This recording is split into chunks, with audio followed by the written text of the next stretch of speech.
Welcome to VR's Very Rich Stories, where you will see stories of love, betrayal, secrets, and twists in real life. Today's story is: She lied about college. Then she went to Cabo. She asked for tuition money and then they all flew to Cabo. Esther was the oldest sister, the responsible one, the provider, the emergency contact for everyone.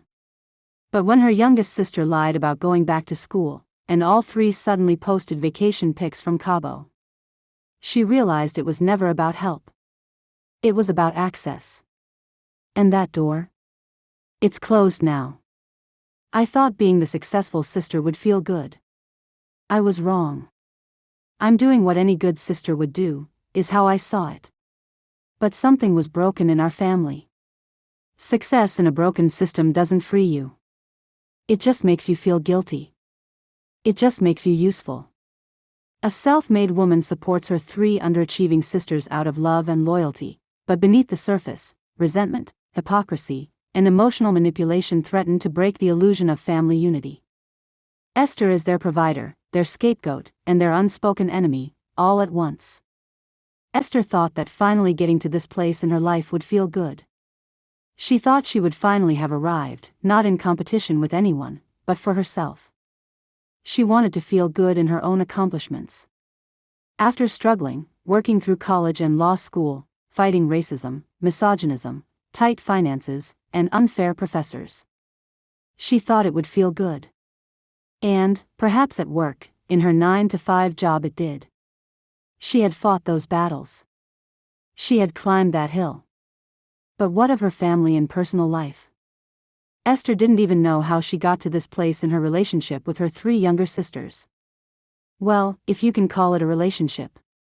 It seems they had relationship with one another, but somehow, she was the odd one out. I have three sisters. All younger than me. And I love them, God knows I do. But sometimes, I wonder if they love me back. Or if they just love what I can do for them. She helped them, but they hated her for it. I suppose it all goes back to our childhood and growing up together, but there's not enough time to tell you all that right now. Just know I'm the oldest and those three were my cute little sisters that I babysat almost all the time growing up. Everything looked pretty level for us kids up until high school. I finished first, of course, being 4 years older. All the others were 2 years apart. Suddenly I had two little sisters, first there were two, then, as quickly, 3.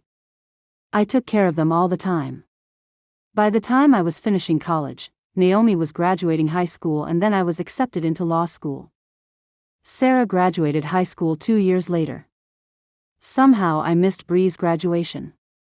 I had been disappointed when told that she didn't have enough tickets for everyone, but I was not only present later that evening, at the graduation dinner at a fancy restaurant, I also paid for it.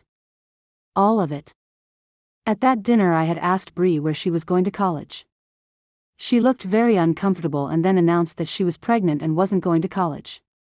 When she announced her news, everyone at the table applauded with glee, except me. I love kids, but Bree was immature and had no husband. I asked her if a wedding date was set. She said, no, that her baby daddy was in jail for DUI. DUI? How old is this guy? Bree, you're 17. Is this guy old enough to buy alcohol? Bree just avoided my words and eye contact.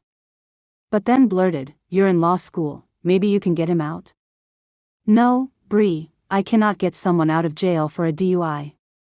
What the judge has declared is what it is. Sarah and Naomi decided to rescue Bree and said, sheepishly, we aren't going to finish college either, so Bree, it's no big deal. And we will help you with your baby. This is Esther's first estimation of when things changed between her and her three younger sisters. In a year, she finished law school and got a good-paying job with a downtown firm. Sarah, next in line, had gotten married and in a short time, had a husband and 3 children.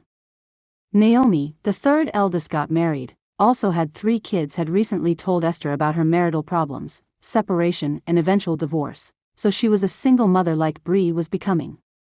Once she was gainfully employed, Esther never looked down on her sisters or their children and did what she could to not only help them, but to bring them up in life so they could enjoy success and financial security as she had worked to achieve for herself.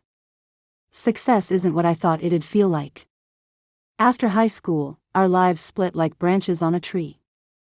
I went to college. I took loans. I worked nights.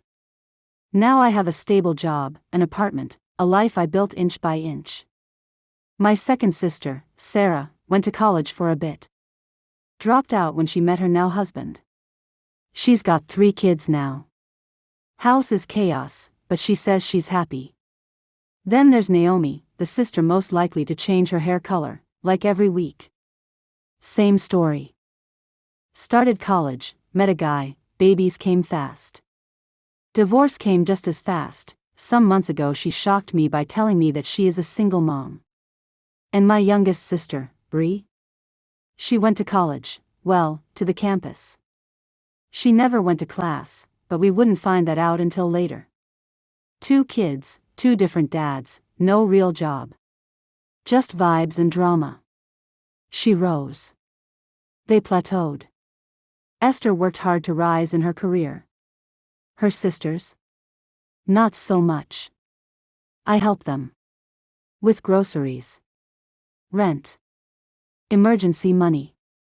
I've even covered car notes. They say thank you. But I see it in their eyes. That flicker. That heat. That shame. They don't hate me. They hate that I can. That I have the means. They smile, but I hear what they say when they think I'm not listening. Must be nice not having kids to tie you down. College isn't even that hard, she just had help. She thinks she's better than us. I'm too used to texts like, "Hey, can you send $200 just till Friday?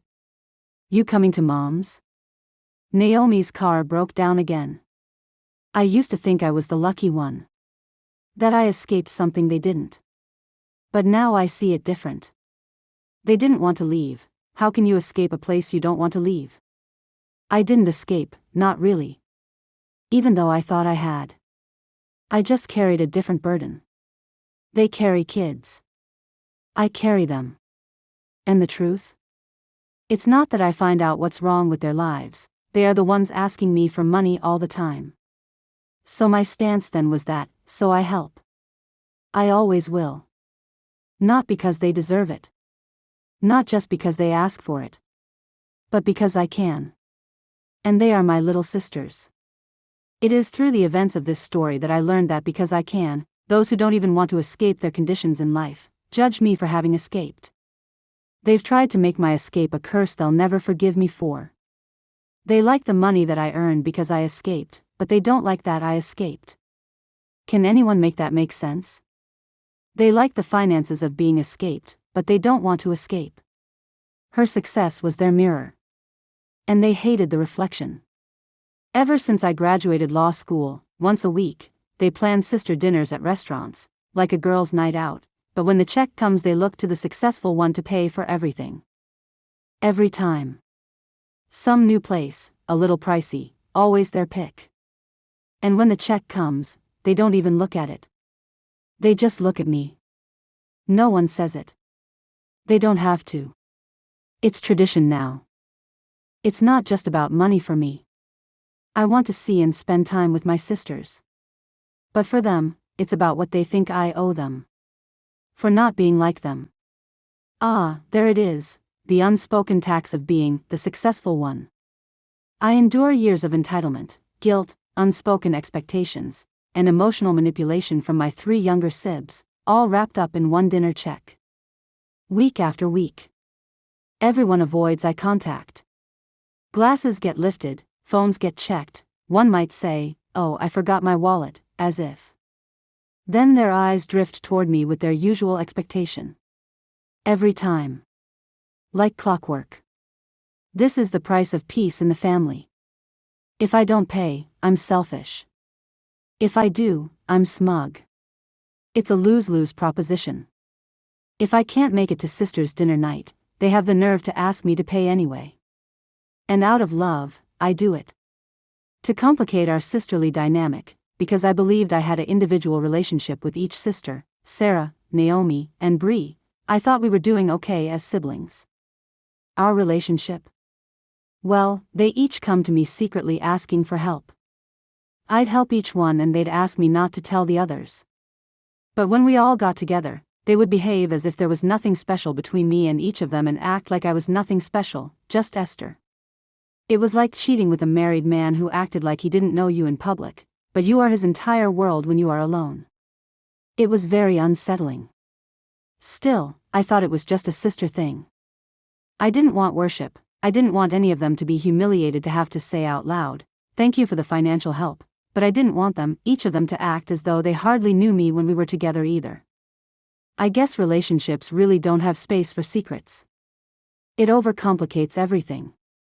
As time went on, this began to bother me more and more. I began to feel used, quietly used, like a cheater. It was either that, or I had to come to terms that my sisters are two-faced. In their own clique, they each pretend that they aren't getting any help from me. They are like users. How could they be users? These are my sisters. Aren't we all alike? None of us were raised like this. We're close, right? I hadn't known that my three sisters had formed their own toxic alliance and had bonded over their resentment, and not love. Whispers and lies, the secret help hypocrisy. They each come to me, privately. They pretend they're not leaning on the successful sister, but behind closed doors, they all have their hands out. It's hypocrisy in its rawest form. Sarah says her husband doesn't know she's behind on bills again. Naomi needs just a few hundred until the third. Bree says it's for the kids, but with the way she eats, it always smells like weed in the background. They each say, "Don't tell the others." Like it's shameful to need me, but not shameful to use me. And the wild part? In their little group chat, in their whispers behind my back, they act like they're untouched. Like I've never done a thing for them. I thought they were just proud. Turns out, they're just fake. They bond over the lie that they don't need me. But their wallets tell the truth. She always thinks she's saving the world. Naomi, I don't need her money, I'm not like that. I always look fresh. Sarah says, right? She acts like she's better just because she went to school. Followed by real messages. Naomi to Esther, "Hey sis, can you please cash app me $150? Just until Friday. Please don't tell Sarah. I don't want to hear her mouth, she's always trying to be in my business." They take in private. They mock in public. And they lie to each other, to protect the story they like better. I didn't realize there was a silent competition. I was in college and they were competing with me without going to college. That didn't make sense either. Sarah dropped out of college, married, has kids. On the outside she says, "I'm a fulfilled wife and mom." Publicly acts like she's above career women, saying genius things like, "Only stupid people go to school all that time," when they could be living life. Look at me. I mean, really. Yet, she secretly begs for help behind her husband's back. Spends the family budget recklessly, then has to cover for it. The reality is, Sarah feels like she's settled, and envies her sister Esther's freedom. She tells others she doesn't need help, but eventually she will be caught lying. Sarah is prideful but also needy, sometimes bordering on desperation. Esther, "Henry can't find out, please don't tell him." Mirror mirror, Naomi dropped out of college, married young, but recently whispered to Esther that she is divorced. Her brave front is, "I've got it handled, I'm just going through a phase." The reality is that Naomi is bitter and feels she has a stalled life. She is obsessed with fashion and makeup, the glamorous life. "I should have been a model," she thinks to herself. Naomi will use her kids as emotional leverage in a heartbeat. Do it for your niece and nephew. It's not like I have a husband, like Sarah does. He's not paying child support or alimony. Esther wanted to know. I haven't seen a dime of child support. Naomi, I can help you navigate through that. Oh, no, Esther, I can't make him pay child support. We might get back together. All the while, Naomi is the one who started the rumor that Esther thinks she's better than the rest of the sisters. Naomi secretly wants to go back to school and upgrade her life, but won't admit it. She is full of resentment and regret. The wild card sister is Bree, the youngest sister. Never married, no college. Her kids are by different baby daddies. She fronts like she's living free. She boldly states, "I am not trapped like the rest of you. I can basically come and go as I please." Reality? She relies on others to survive. She has constant financial emergencies, usually her own fault. Most are made up because she doesn't keep a job for very long at all. She jokes about being the black sheep, but uses it for pity and perks. She starts drama between the other sisters to deflect attention from her own slackness or wrongdoing. The three younger sisters together form their own clique. They believe it's a pain clique or a trauma clique, although no one knows what their pain or trauma is. They call it sisterhood, solidarity, shared struggle. They've made Esther the enemy, and Esther has never been their enemy or their oppressor. The benevolent enemy. Is that a thing? In reality, they have formed a clique rooted in shared resentment of the successful one. They gossip about Esther behind her back even while receiving financial help from her. And yet, each pretends they don't receive financial support from her. When Esther is involved, they plan high-end family outings they can't afford, assuming she'll pay. But they go everywhere else they want to go without Esther, and somehow, they can pay then. Esther is trying to help them, bring them up. She tries to encourage them to finish college and even offers to pay for it. Two refuse flatly, "We got kids." But then one day, Bree, the youngest, pretends she is going to college just to get money from Esther. The betrayal starts with Bree, the youngest sister, but goes much deeper than that. It is wrought to the bone of this family. Bree steals from Esther by pretending she's finally serious. "I want to get my life together." Esther is ecstatic. She offers to pay for college for Bree. Bree says, "Great, I just need the money up front before the registration deadline." Esther wires tuition to the college for Bree. Bree never enrolls. She goes to the campus and meets guys, but she never goes to class. Instead, she uses the money for a girls' trip, with Naomi and Sarah. The third week after Labor Day was the first official week of college, although orientation had already begun. Bree had been going to campus now for several weeks and had even said she had met a lot of new friends. That particular week, Esther noticed that Bree was very quiet. Esther was silently proud, remembering her first week of college, how exciting but possibly how intimidating it could be. But then Bree is a social person and she had already been on campus every day for weeks now. Esther also noticed that her other two sisters were quiet as well, but she rested in the silence and let it stand. Yes, her family was on the way to success, and that had been her main goal all along. Perhaps after Bree finished, she and Bree together could encourage and help Sarah and Naomi.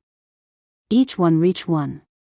Esther smiled gently to herself, exhaling that her family may finally be ready to all rise. Esther had a great and satisfying week, but by Friday night she hadn't heard from not one sister, so she went online, and on Instagram what did she see? Bree, Naomi, Sarah, smiling, sunning at a gorgeous resort. This puzzled Esther. When was this taken? Where are they?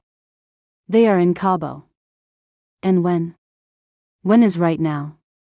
They are live, posting stories and photos. Cabo. What? What the hell? How? How did they afford that? How did she know nothing of this?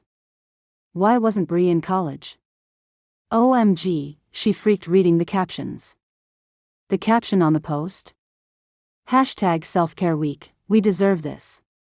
And someone commented, must be nice. To which one sister, Naomi, replied, manifestation, baby. She realizes they conspired, or at the very least co-signed the lie.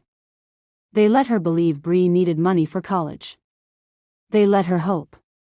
And they cashed that hope in for spa packages and bottomless mimosas in Cabo. Damn, she'd never even been to Cabo. Bree had said she wanted to change. She said she wanted better. I believed her. $12,500 for a full semester of college, books, laptop, supplies, and daycare. I sent tuition directly to the university in her name and then gave her a brand new laptop and wired the balance directly to Bree for her daycare and other fees for her 2 kids since she'd be in class most of the day, Monday through Friday. I was so proud of her. She had even compiled a budget and a spreadsheet and everything to support why she needed the amount that she had asked me for. Then I opened Instagram. Bree wasn't in class. I confirmed all this with Mom and found out that Bree's kids were in daycare, and Sarah's kids, and Naomi's kids, all week. They were at Mom's, my other nieces and nephews were at their other grandparents in the evenings for the week, and my 3 sisters were in Cabo. Sarah's husband, Henry, was posting too. He was on a fishing trip with his buds down in Florida. Looking closely at the fishing buds, Esther said aloud to herself, "Isn't that Naomi's husband? Well, Naomi's ex. Isn't that Rodney? I didn't know those 2 remained close friends. How can he afford a trip like that and not even be paying child support?" Esther gets 2 notifications on her phone that she hadn't noticed. The luxury hotel in Cabo, reserved under her name. There was a hold on her credit card for incidentals. She called her sisters, none of them answered. She called the hotel, but it was too late. They had already checked out on her credit card as well. She went to her laptop, the invoices were there, flights, hotels, luxury treatments, drinks, excursions. Sarah's husband was on a prepaid big catch marlin fishing trip. How does she know that? Esther's credit card booked it. Esther's credit card paid for it at the end of the week, for him and 3 buddies. What buddies? Esther frantically ran for her purse, her wallet, and looked in the slot where her Amex goes. It was gone. Someone took her credit card out of her purse? How? When? The last time she had used that card was 2 weeks ago, sister dinner. The check came, she got a work call and stepped away to take it. She had asked Sarah to sign for her. What a mistake. Sarah kept the card. Between Bree faking school and Cabo and the Florida fishing trip, Esther was out more than $20,000, all in a few weeks. What criminals. That's when Esther realized, they don't want a better life, just a better funded one. Manipulators, all of them. This wasn't incidental or accidental, it was deliberate. And all on her dime. She begins texting them as soon as she finds out. She gets no response from any of them. The next day, Naomi responds, "Why are you so pressed? It's just money." They used her name and credit for their luxury trip to Cabo. That's not just betrayal, it's fraud. When Bree had registered for college, Esther had wired the money over. She's proud of her little sister. She's hopeful. Weeks go by. No updates. No talk of classes. No stress about assignments. Bree dodges questions. "Oh yeah, it's online mostly, not a big deal. So why am I paying for daycare if college is online?" Bree looks confused. This didn't sit well with Esther, so she called the university. "Hi, I'm trying to confirm enrollment for my sister, Bree Johnson. I paid her semester fees on August 5th of this year for the fall semester." "Oh, ma'am, you need to speak to the registrar. I'll transfer you. I was calling to see when the spring semester fees are due for Bree Johnson." Bree Johnson, we don't have a Bree Johnson." In a beat, the registrar continues. "I see here we had a Bree Johnson and her payment was posted on August 5th, but on August 6th, she unenrolled and requested a full refund and withdrew her application.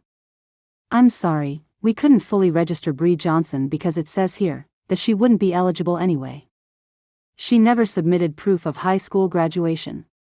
"Wait, she didn't finish the application?" "Oh, she finished the application. Bree Johnson has no high school diploma or equivalency, so she cannot be enrolled in this university." "So, let me understand you, Bree never finished high school?" "Correct. Her high school confirms that she did not complete 12th grade or graduate." Esther was shocked. Not only did Bree lie to Esther about college, she had lied for years, told the whole family she had finished high school, They even had a fancy dinner and a party, and Bree got to go to Toronto for a weekend to celebrate. Everyone believed she had graduated. No one checked. No one ever saw a diploma. No one ever asked. Esther could see from their flight itinerary, which came to her email because she paid for it with her stolen credit card, they were already on the way back. Their kids were at mom's, and that's where she'd be when they arrived, waiting for them. When confronted, instead of apologizing, Bree doubles down. Esther doesn't see what was coming next. She expects Sarah and Naomi to finally see the truth and support her in talking some sense into Bree, but instead, they take Bree's side. Naomi asks Esther, "Why are you being so hard on Bree? You didn't have to give her the money. No one forced you." Sarah chimes in, "She's been through enough. You act like she's stealing from you or something. This is stealing, Sarah. What you all did with the college money and the credit card, that is stealing." Bree says, "Ooh, Miss Law School. You think just because you got a degree, you can judge me? I'm not judging you, Bree, the law is. The law is judging all of you for using my credit card for vacations." Sarah, "Did your husband, Henry, catch many fish on his deep-sea fishing trip?" Sarah stammered. "Oh, Naomi, I see Rodney was along with him, not paying child support but going on luxury fishing trips. And why are you still wearing your wedding ring anyway?" Sarah and Bree snap their heads around because they know Naomi is still married. That's when Esther realizes Naomi was lying about being divorced for all these months to get sympathy and money out of Esther. She is exasperated. How can she be related to people like this? She wonders. "I'm not reporting any of you to the law for fraud, but I tell you now, the hotel and the fishing charter people will be reaching out to you all for payment, because I've reported fraud on my credit card. All your vacation charges are reversed, and now you owe the hotel, the spas, the boutiques, the restaurants, the excursions, Henry and Rodney's exotic fishing trip, you all owe it all." "What?" They all gasped. "We can't afford a vacation like that." A vacation? There were 2 vacations, the Sportsman Paradise fishing trip. That's the only way our husbands would let us go to Cabo, if they got the fishing trip. Are you all serious right now? So you got permission from your husbands who weren't paying for the trip, but not from me whose credit card and money you had? Well, you're going to have to pay for those trips. We can't afford that. Exactly. So why did you take a vacation like that if you can't afford it? Well, they stammered. Then Sarah said, "Well, Henry is going to get the money, their portion from those other guys that went." "Oh. So, you paid for a fishing trip to Florida for 2 guys that I don't even know, with my credit card? And when was I ever going to get that?" "Well, you all owe all of it, and that's final." The sisters kept complaining that they couldn't afford it. Then Esther says, "It's your choice, pay for the vacations, or Bree give me back all that money that I paid to the university that you had them to reroute to you. And the daycare money and the laptop back. Which will it be?" "Esther, Esther," they kept repeating themselves. "We can't afford any of that, we've got kids." It wasn't the money. It was the fact that Bree looked me in the eye and lied. That she let me believe she was trying. That I believed she wanted out, when really, she just wanted in. Into my bank account. Into my sympathy or pity. Into my good graces. Naomi could lie to my face too. Pretending she was divorced so I would help her with household finances. This is unbelievable, thought Esther. Sarah took my Amex and went on holiday with it, without my permission, and booked a fishing trip for her husband. 5 people I know and 2 people I don't even know secretly went on vacation with my money, my credit card. I thought helping them would make us closer. But all it did was make them better liars. The worst part wasn't the money. It was realizing I had been the only one rooting for them. It hurt to the core. My emotions cost far more than money. They weren't rooting for me. They were just using me. I even bought Bree a new laptop. Not the cheapest one either. A nice one. Fast. Lightweight. So she could study anywhere, on campus, at home, even at a coffee shop. I imagined her sipping a latte and logging into her first class. It wasn't just a gift. It was a vote of confidence. A symbol that my heart is with you, Bree. A way to say, I believe in you. I believe you can change your life. When Esther had given her the laptop, Bree had screamed, OMG, are you serious? I've never had a new laptop before. Esther thinks now in hindsight, maybe, just maybe. I never should have given her one. Now she's using it to post evil about me online. Wait, what about the laptop? She checks social media. Bree's baby daddy is using it to DJ at a house party. Then he sold it on Facebook Marketplace for cash. $1,700. It wasn't even his to sell. Esther asked Bree, and the laptop? Where is it, Bree? Bree, shrugging. You gonna judge me for that too? Naomi says, oh my God, it's a laptop, not a kidney. Sarah interjects, you always think your money makes you better than us. That's it. That's when she knows. They don't see the difference between help and handouts. They don't want better, they want her to feel guilty for having better. Sarah asks, wait, what? Esther continues, Bree, I called to check on your college enrollment. To make sure the payment cleared and was properly posted to your account. But they said they don't have a student named Bree Johnson. Because, apparently, you never finished high school. Naomi mutters cuss words under her breath. Bree stiffens. Sarah looks between them. Bree, snapping, why are you calling colleges like you're my parole officer? Esther said, because I gave you the tuition money, fees, even daycare money so you could get your degree.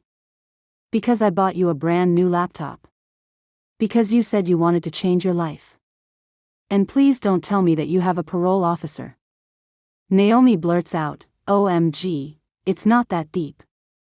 Esther says with her voice rising, it is that deep. You lied. You let me believe you were serious about turning things around. You let me hope for you and believe in you. Sarah insists, why do we need to turn things around? What's so wrong with our lives? What's so wrong with us? Yeah, the other two agree, then Bree says, I was gonna do it. But some things came up. Yeah, like not being able to get into college because you didn't finish high school, but had all of us believing you had? Silence. Esther continues, Grandma always said, if you lie, you'll steal, and if you steal, you'll kill. Naomi asked, who said that? Grandma. Oh, we never met her so we never heard her say that. It doesn't make it any less true just because you didn't know Grandma or didn't hear her wisdom. So you lied twice, Esther said, you didn't just take the money, you took the laptop too. Where is it, Bree? Bree rolls her eyes, I lent it to a friend. Why?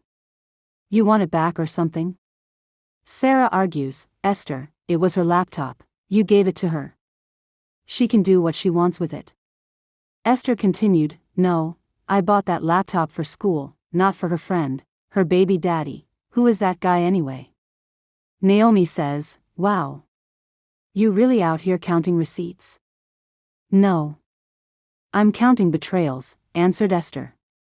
Well, Naomi continues, Legacy is out here just trying to make some money for their baby. What baby? Who is Legacy? What is a legacy? That's a person. That's the name they go by. What baby? She asks again. Everyone goes quiet. Esther steps closer to the table and speaks slowly, deliberately, firmly, this Legacy? Your new and latest baby daddy? Where did you meet him? Bree answered in a whisper, college. OMG, I sent you to college to get an education, not to get another baby. Or baby daddy. Esther just shook her head and continued, I've helped all of you. Groceries. Rent. Babysitting money. Phone bills, car repairs, car payments. And every time, I did it with love. Not because I had to, but because I believed in you. And you know what hurts more than the money? realizing I was the only one who believed in any of you. It's as though you didn't even believe in yourselves. Bree laughs bitterly. You act like you're so much better than us. I don't think I'm better, says Esther. I think I'm finally seeing clearly. Having 3 kids is a lot of work, but having 3 adults who act like kids and won't grow up is impossible. Sarah mockingly says, oh no, our saintly big sister sees us for what we really are. What now? You done with us? Esther doesn't flinch. She just breathes. I'm done saving you. Sarah, you're the one who kept my credit card, aren't you? There's a long silence. Sarah hangs her head and says nothing.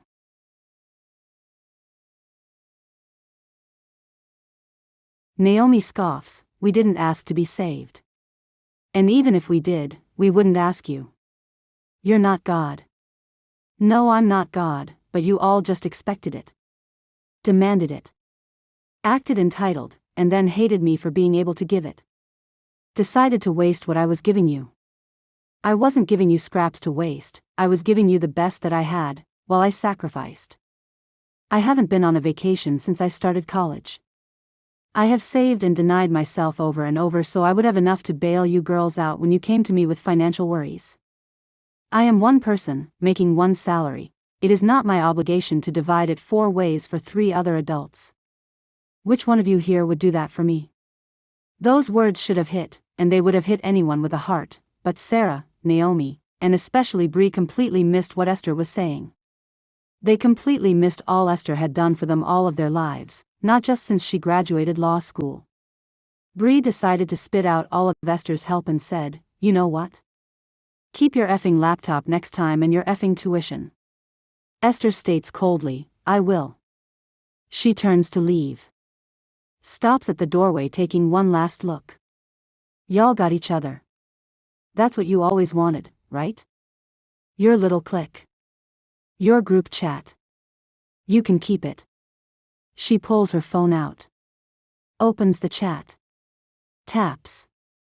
You left the conversation. After that, they stopped replying to my texts. But they go on posting sprees. They post passive-aggressive memes. Some people give just to say they gave. Not to help. Sarah even blocks her on social media. That's when she knows. It's over. Not just the money. The illusion. The dream. The hope. It's all over. She doesn't cut them off, but they cut her off. They don't invite her to anything, they don't respond to her texts or calls. They circle their wagons. As she left out the door, she noticed Naomi and Sarah rushing to Bree's side, comforting her, asking her if she was okay. Esther swore she heard them say, don't get upset, that's not good for the baby. Esther shook her head as if to clear it, there is no way that is what she heard. But that is exactly what they said and exactly what she heard. Bree really is pregnant again, with no husband. Again. Esther kept walking. I thought helping them would bring us closer. I was proud of my sisters, and I thought helping them would bring them up, not leave them in the same position where we all started. You know, each one reach one. I had 3 to reach, but I felt that I was up for it. I tried, but all it did was buy me a front row seat, to how little I actually meant to them. There was no way for Esther to misunderstand what she had learned from these events. They don't love me for who I am, they just need me. They don't know me. Either because they don't know how to know another person, or they have chosen not to know me. I am identified by my success and what money they think I have or what I can do for them. Maybe they don't even need me, they are just afraid that I have more, or it's a game that they can get what I have so I have less. Blood makes you related. Loyalty, respect, and love makes you family. When Esther gets home to her apartment, she packs up all the receipts, messages, financial records. Opens a folder called, Things I Don't Owe Anyone. Things I Don't Do Anymore. Closes it. Cuts them off. That's the end. Esther makes the decision that day, she deletes their Cash App names. Turns off message notifications. I'll always be their sister after my conditions are met, when they learn what a sister is and feel like they want one again. But I won't be their ATM. Thank you for viewing this story. She asked for tuition money and then they all flew to Cabo. On Very Rich Stories. Be sure to like, share, subscribe. See you next time.